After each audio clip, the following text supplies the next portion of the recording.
Oke, kita mulai ya. Assalamualaikum warahmatullahi wabarakatuh. Waalaikumsalam warahmatullahi wabarakatuh. Selamat siang semua, baik yang sekarang hadir di kelas dan yang mengulang materi lagi, dan juga yang ada di Zoom. Yang di Zoom suara saya terdengar jelas? Terdengar, Pak. Terdengar, Pak. Oke, baik, kita mulai saja. Untuk pertemuan minggu ini, nanti kita akan bahas tentang perencanaan tebal perkerasan lentur menggunakan analisa komponen Bina Marga tahun 87 atau di SNI kan di tahun 89. Di sini di analisa komponen untuk input parameter atau apa yang kita cari terlebih dahulu itu ada 5 subbab atau 5 jenis. Yang pertama dari subgrade stability, itu terdiri dari nilai CBR, dan nilai CBR itu dikonversi ke DDT, nilai daya dukung tanah. Terus untuk traffic atau lalu lintas itu nilai LER, terus environment itu faktor regional atau FR. Faktor regional itu terdiri dari kemiringan kelandaian, ya, kelandaian dari suatu jalan dan juga kondisi iklim dari curah hujan suatu kawasan tersebut. Terus pavement material quality, koefisien kekuatan relatif, ini dari lapisan masing-masing perkerasan jalan, yaitu nanti menggunakan jenis material apa saja, itu dari koefisien kekuatannya, nilai A. Terus failure kriteria keruntuhan, ini di awal perencanaan dan juga di akhir, yaitu IPT dan IPO. Terus ini untuk daya dukung tanah. Jadi ini untuk perencanaannya, daya dukung tanah. Itu nggak kelihatan. Faktor regional, lalu lintas rencana atau LER, terus IPT. Jadi dari input awal ini itu untuk menentukan apakah jalan tersebut direncanakan untuk perkerasan jalan baru. Untuk jalan baru itu ada 2 jenis juga, yaitu yang menggunakan konstruksi secara bertahap dan juga yang sekaligus. Terus dari nilai ini juga itu bisa untuk mencari peningkatan, ya, overlay dari suatu ruas jalan. Jadi di existing dia sudah ada jalannya, tapi mau ditingkatkan, itu di overlay yang ada di sisi hijau. Yang pertama kita bahas tentang subgrade tanah dasar atau stabilitas tanah dasar. Subgrade ini bagian yang mendukung lalu lintas, menyediakan landasan yang rata, stabil, dan bagi struktur di atasnya. Formation level. Terus subgrade ini berupa tanah asli, galian, baik galian maupun timbunan. Terus di subgrade ini juga materi sudah kita bahas di pertemuan awal, yaitu memikul beban mati, berat pavement yang ada di atasnya, dan juga beban hidupnya dari beban lalu lintas kendaraan. Terus sales klasifikasi ini berkaitan langsung tidak berkaitan langsung dengan sel underloading, yaitu tanah di bawah permukaan. Jadi digunakan nilai CBR. Terus CBR ini respon terhadap loading, beban yang bekerja statik, sementara di kondisi asli itu memikul beban dinamis, makanya direpresentasikan dengan nilai modulus elastisitas. Nah, ini untuk sifat tanah, elastoplastik, plastis yang tertunda. Jadi kondisi tanah itu tidak akan kembali persis sama seperti keadaan semula. Ini di mata kuliah. Terus untuk sifat elastoplastis, ini ditunjukkan modulus tanah dasar, resilient modulus, itu stiffness modulus. Nilai E itu C kali nilai CBR. Terus untuk pengujian itu di tanah asli itu menggunakan DCP, dan di tanah timbunan atau urugan itu menggunakan nilai dari CPR laboratorium. Jadi dari alat DCP yang digunakan untuk tanah asli itu bisa ditentukan nilai CPR-nya. Untuk CPR nilainya 100%, ini crush stone itu beban standar di jalan.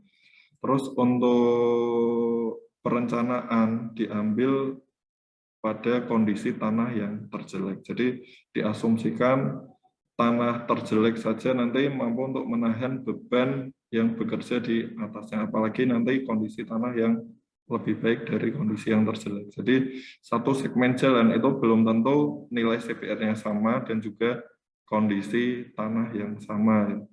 Makanya diambil untuk kondisi yang terjelek. Terus untuk daya dukung tanah ini dihitung dari nilai 4,3 log CPR plus 1,7 atau menggunakan grafik persamaan dari CPR ke DDT. Jadi di nilai CPR misalnya 4 atau 5% atau 6%. 6% ditarik garis lurus ya. Jadi ini anggap saja lurus ke nilai DDT. Misalnya 4 juga sama, jika CPR-nya 4%, daya dukung tanahnya ini lurus ya, jadi digambar atau digaris dengan garis yang lurus. Atau bisa juga pakai rumus yang ada di sini. Terus untuk menghitung nilai CPR desain, metode bina marga ini diadopsi dari metode TAI ya, jangan dibaca secara cepat. Ini itu The Aspal Institute, jadi diambil nilai CPR dengan titik terendah, dihitung banyak nilai CPR yang sama atau yang lebih besar, terus nilai CPR terbanyak 100%, yang nilainya presentasi dari 100%. Jadi total semuanya. Terus grafik, nilai CPR yang mewakili nilai CPR desain ya, mewakili angka 90%. Jadi untuk perencanaan CPR desain itu berbeda dengan CPR rata-rata ya yang ada di lapangan. Jadi untuk CPR desainnya diambil nilai standar deviasi sebesar 10% atau menggunakan tabel distribusi normal di statistik itu nilainya 1,3. Jadi nilai CPR desain itu CPR rata-rata dikurangi standar deviasi 1,3. Contohnya untuk rata-rata 3,75 berarti CPR desainnya 2,45. Seperti itu. Terus dari nilai CPR dijadikan ke daya dukung tanah. Jadi 4,3 log 3,4 satuannya persen ya. Jadi ini tidak usah dipresentasikan lagi. Berarti 3,4 plus 1,7. Nilainya 4 kg per cm persegi. Jadi daya dukung tanahnya ada di sini pakai nilai 4. Terus untuk variabel input yang kedua dari traffic atau beban lalu lintas, ini data lalu lintas diperoleh dari data survei LHR ya, LHR. Satuannya kendaraan per hari, jadi selama 24 jam penuh. Atau untuk jalan baru dari metode journey traffic, deferred traffic, atau development traffic. Jadi rencana untuk jalan baru ya, jalan baru itu di geometrik jalan ataupun di kapasitas jalan itu sudah ada kriteria jalan tersebut berapa lajur 2 arah, nanti lalu lintas yang akan dilalui itu sebesar kendaraan berat berapa persen, nah itu bisa menggunakan data tersebut atau data existing ya, existing yang ada di jalan tersebut dari hasil survei ataupun dari data di tahun-tahun sebelumnya, itu bisa. Terus untuk traffic design dinyatakan LHR tadi, LHR selama 24 jam, faktor pertumbuhan lalu lintas dihitung selama umur rencana. Jadi umur rencana untuk analisa komponen jalan lentur itu selama 10 tahun. Ini untuk koefisien distribusi kendaraan, jadi dari kendaraan berat dan kendaraan ringan ya. Untuk kendaraan yang satu arah nanti koefisien distribusinya biasanya 2 jalur itu 0,5 atau yang satu jalur satu arah misalnya itu sebesar 1 atau yang 2 jalur satu arah kendaraan ringan 0,6 yang kendaraan berat 0,7 tapi yang 2 arah itu ini sama ya 0,5 rata-rata kan 2 jalur 2 arah. Terus berat total untuk yang kendaraan ringan itu kurang dari 5 ton. Contohnya mobil penumpang, pick up, mobil dan barang. Terus yang lebih dari 5 ton, bus, truk, traktor, dan untuk lebarnya ini di SNI 89. Terus yang kedua angka ekivalen. Jadi angka ekivalen ini bisa dihitung menggunakan rumus yang ada di sini, bisa juga menggunakan tabel untuk nilai angka ekivalen. Jadi sumbu tunggal atau sumbu ganda. Jadi L untuk beban sumbu kendaraan, baik itu untuk as roda depan maupun belakang.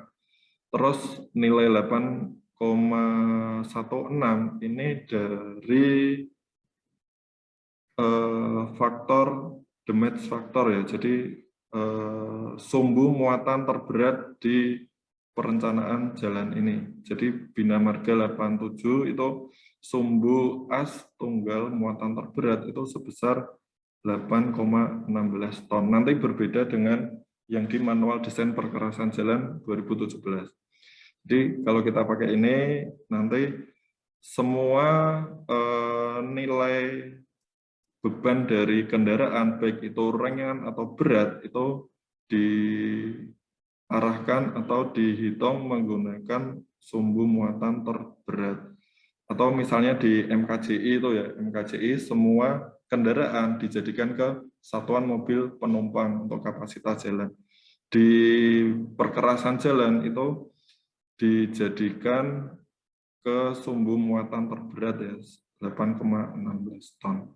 Untuk nilai K-nya itu sumbu tunggal 1, tandem 0,86, 0,21 untuk triple. Nah, jadi bisa nanti menggunakan rumus atau bisa lewat tabel yang ada di sini.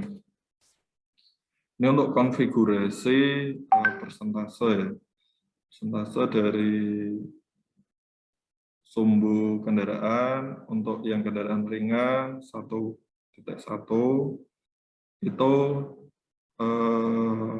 roda depan 50%, belakang 50%. Untuk 1,2 berarti yang di belakang, sisi belakang untuk bus ya, itu menggunakan roda ganda atau tandem yang ada di sisi belakang.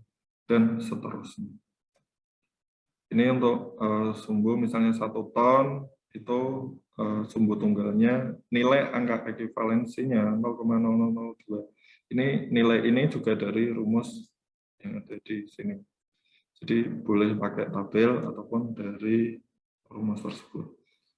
Terus menghitung nilai LEP, ekivalen permulaan, ini untuk nilai ekivalensi harian rata-rata sumbu tunggal, yaitu 8,16 ton pada jalur rencana yang disediakan pada saat umur rencana awal jalan tersebut dibuka ya, atau dilakukan konstruksi pekerjaannya.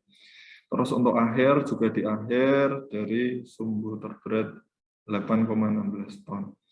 Terus nilai LEP, nah ini dari LHR, koefisien jalan tadi, CJ itu untuk yang jalur 2 arah ya, 1 arah atau 2 arah yang ada di tabel ini.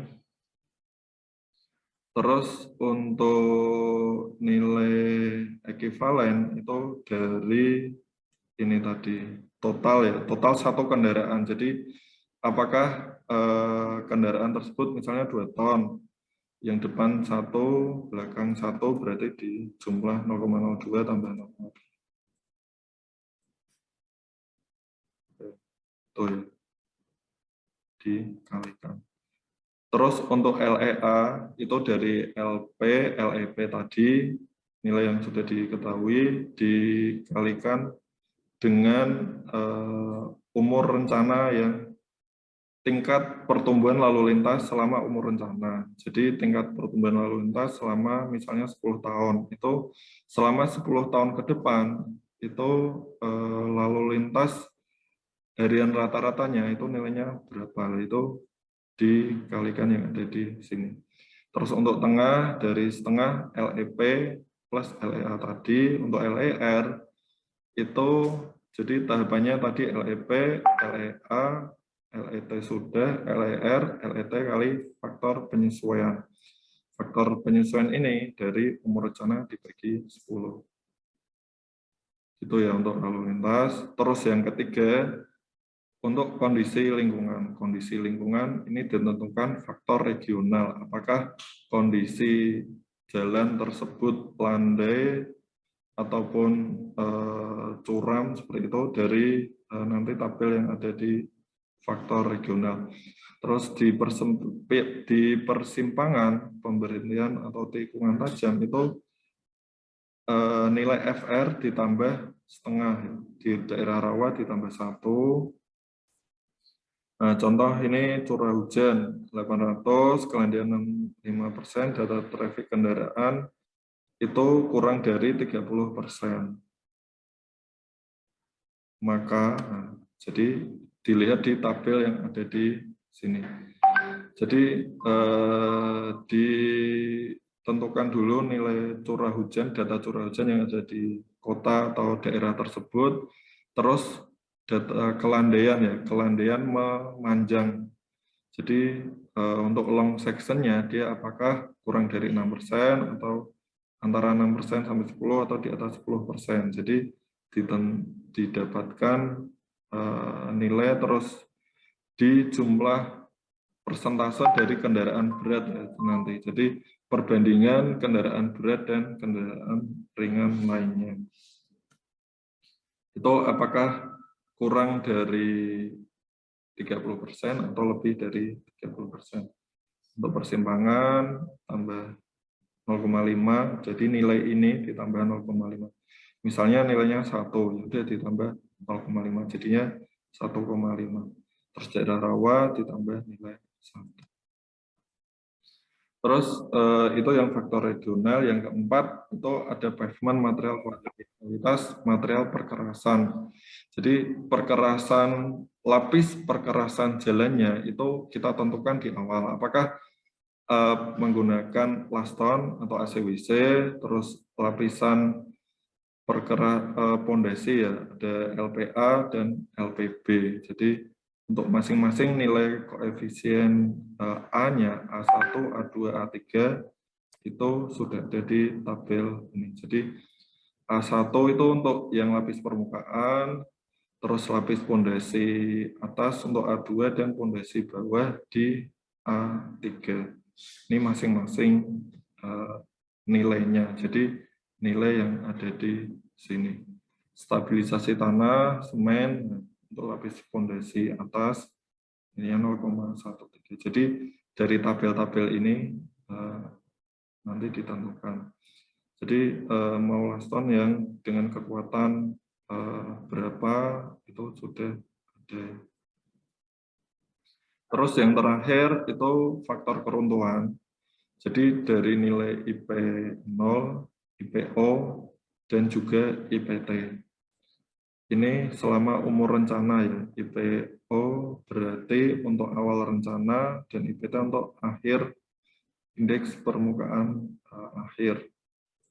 Jadi laston IPO-nya lebih dari 4 misalnya, atau menggunakan antara 3,9 sampai 3,5. Nah ini nanti bisa dilihat di tabel sini.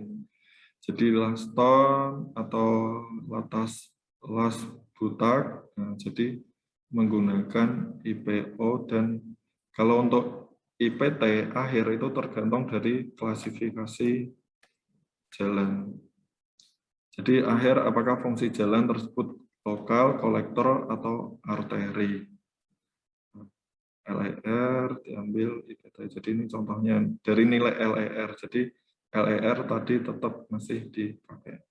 Di sini untuk catatan untuk kondisi permukaan jalan kurang dari 4 itu kondisi baik, nilai IRI, terus dan 12 ini untuk indeks kerusakan kondisi permukaan jalan, lebih dari 12 kondisinya rusak berat. Di nomograf itu dicari ada 9 nomogram.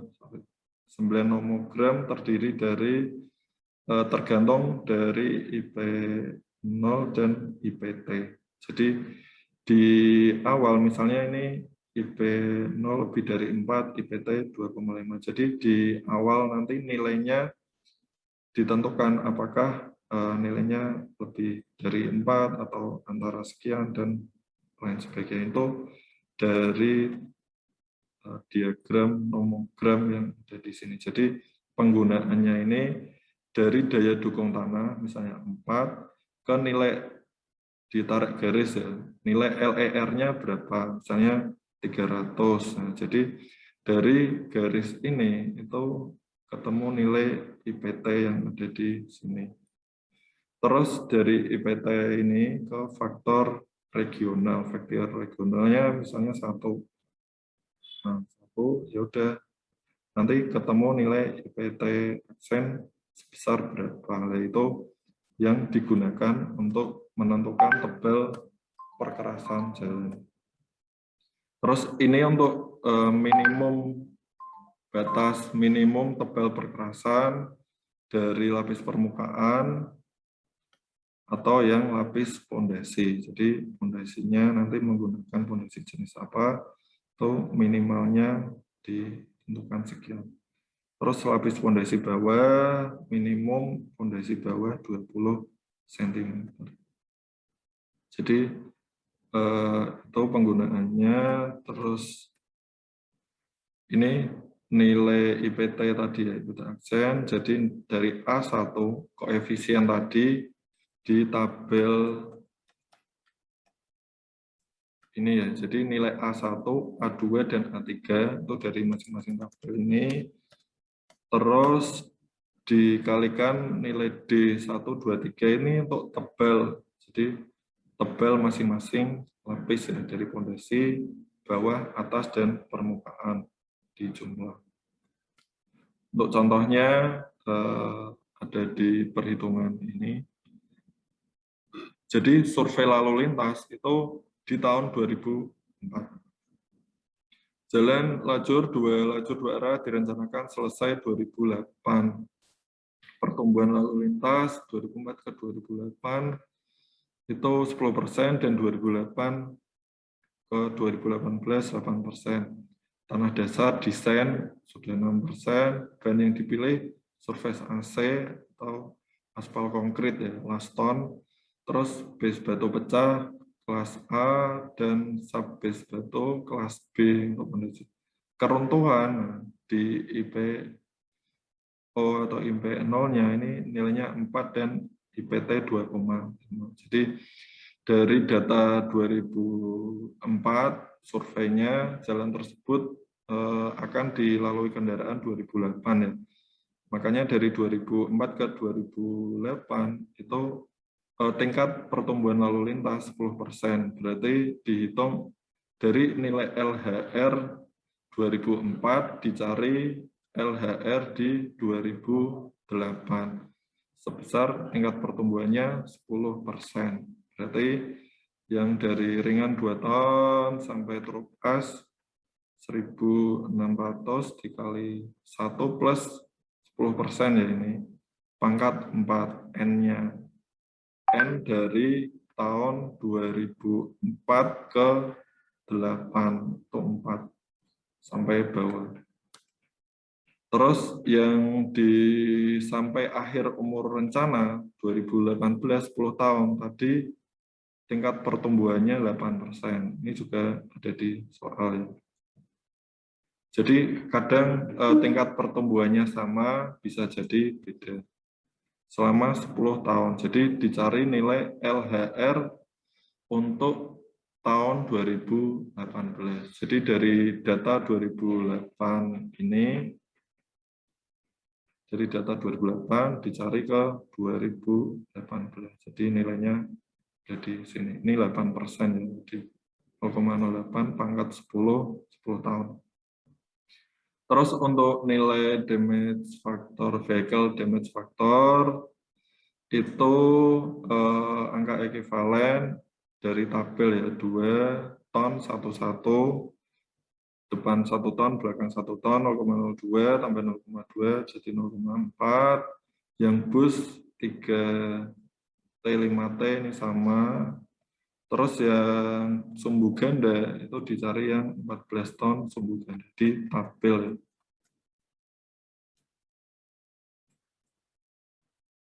Sumbu ganda 14 ton. Jadi pakai yang ini. Terus dijumlah ke masing-masing kendaraan. Jadi ini untuk satu kendaraan ya. Untuk kendaraan ringan 2 ton itu ekivalensinya 0,04 sampai dengan truk 3 ton. Terus dihitung nilai LEP yang pertama. Jadi dari LHR di awal permulaan ya 2342,6 berarti di 2008 dikali 0,5 ini untuk jalan 2 lajur 2 arah. Jadi semua kendaraan baik yang ringan dan berat itu sama. Bisa jadi nanti untuk jalan yang lain itu ininya berbeda. Terus ekivalensinya untuk kendaraan ringan 0,4. Jadi yang ada di sini 0,4 sampai dengan 1,75. Jadi nilai LEP-nya lintas ekivalen permulaan totalnya 240,97. Terus di LEP sudah kita cari LEA. LEA berarti sama untuk akhir layanan. Berarti LHR-nya dicari LHR akhir. Berarti di tahun 2018 ini 5057,5 kali 0,5 untuk jalan 2 lajur 2 arah dan 0,04 ini sama ya untuk kendaraan ringan dan sampai truk 3as 20 ton. Nilai LEA 520,1, terus nilai ekivalensi tengahnya LET setengah, LEP LEA 380,6 ya, dibulatkan menjadi 381. LER tadi 10 tahun, berarti LET dikali 10/10, tetap sama 381. Terus tanah dasar dari CBR desain 6% dia dukung tanah pakai grafik tadi atau pakai rumus ya, DDT. Terus nomogram yang pertama karena nilai ini ya IP 0-nya 4, IPT 2,5, makanya pakai nomogram yang pertama. Vektor regulernya 1 atau tergantung dari nanti jika soalnya ada iklim dan lain sebagainya itu berarti dilihat di tabel kembali. Diperoleh IPT-XN 8,6. Jadi dari nilai nomogram ini tadi LER ketemu IPT ini, terus faktor regional 1 IPT-XN. Dari nilai IPT ini 8,6, terus lapis yang selanjutnya ya, ini untuk koefisien kekuatannya nilai A1, A2, dan A3. Ini juga di tabel tadi. Terus IPT aksen dicari A1 kali D1, A2 D2, 3 D3, diambil D2 15, D3 20 cm, karena tadi minimal untuk D3 20 cm, D2 diambil 15, batas minimal. Terus maka nilai D1 dari perhitungan ini ya, itu didapatkan 10,25 atau dibulatkan jadi 11 cm. 11 Untuk kombinasi ya AC/WC dan AC/BC itu di AC/WC nominal tebal nominal 4 cm dengan AC/WC. Jadi AC/WC diambil 4 cm dan untuk AC/BC-nya sebesar 7 cm. Jadi untuk lapis masing-masing perkerasan jalan. Jadi kita sudah punya satu jalan dengan ketebalan LPB 20 cm, LPA 15 cm, untuk AC/BC-nya 7 dan lapis permukaannya 4 cm. Seperti itu. Ada pertanyaan baik yang offline maupun yang online. Silahkan. Berarti kenaikan jumlah kendaraannya yang sama 8% itu dari mana? Apa dengan apa? Iya, maksudnya itu dari survei dari tahun sebelumnya terus dia masih ke tahun depan.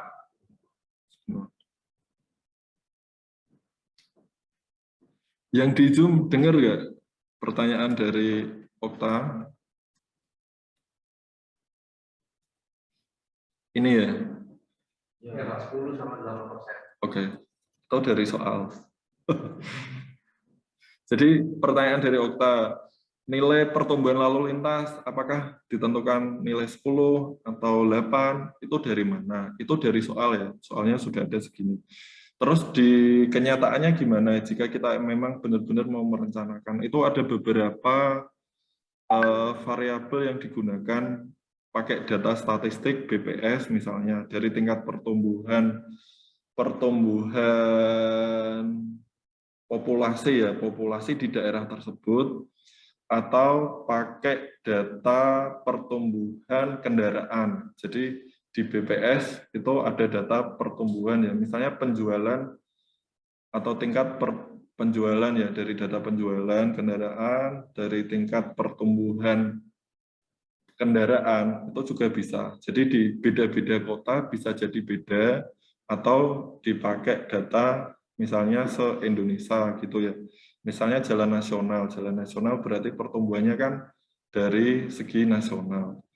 Provinsi juga misalnya pakai data provinsi atau data yang dari BPS kabupaten misalnya, untuk kabupaten. Misalnya di Kota Magelang pakai data pertumbuhan kendaraan atau pertumbuhan populasi manusianya di daerah tersebut itu bisa. Atau pakai standar dari Bina Marga ya, nanti di manual desain perkerasan jalan 2017 itu sudah ada. Di Pulau Jawa itu berapa persen sih tingkat pertumbuhannya, di Kalimantan sendiri, Sumatera sendiri, seperti itu. Jadi bisa pakai data itu atau data dari BPS. Jadi untuk pertumbuhan ya. Atau misalnya di soal ya sudah ada soalnya, sudah ditentukan. Seperti itu. Ada lagi boleh? Yang di Zoom mendengarkan nggak?